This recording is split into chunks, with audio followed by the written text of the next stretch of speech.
I am Vincent Willem van Gogh, born on March 30th, 1853, in Grootsundert, in the Netherlands. For most of my life, no one believed I would become an artist.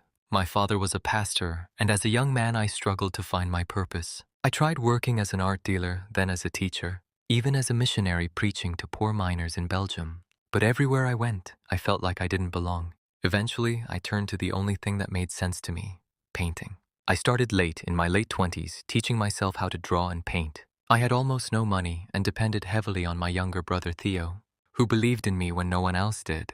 His support kept me alive, both financially and emotionally. My early paintings were dark and heavy, inspired by the hard lives of working people. One of my first important works was The Potato Eaters. But everything changed when I moved to Paris in 1886. There, I discovered bright colors, impressionist painters, and a new way of seeing the world.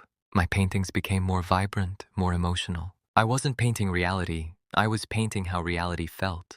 Later, I moved to Arles in southern France, searching for light and inspiration. There, I created some of my most famous works: Sunflowers, The Bedroom, and Starry Night. But my mind was often troubled. I struggled with loneliness, depression, and intense emotional swings. My friendship with painter Paul Gauguin ended in a terrible argument. During a mental breakdown, I cut off part of my own ear. My condition worsened, and I voluntarily entered a mental asylum in Saint-Rémy. Even there, I continued to paint the swirling skies, the powerful colors, the restless landscapes that people now recognize instantly. In my entire life, I sold only one painting. The world did not understand my work while I was alive.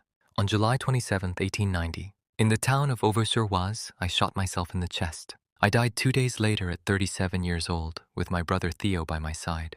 I believed I had failed. But after my death, everything changed. My paintings began to travel across the world. The colors, the emotion, the movement. People finally saw what I had tried to express. Today, I'm remembered as one of the greatest painters in history. Proof that sometimes the world needs time to understand a soul.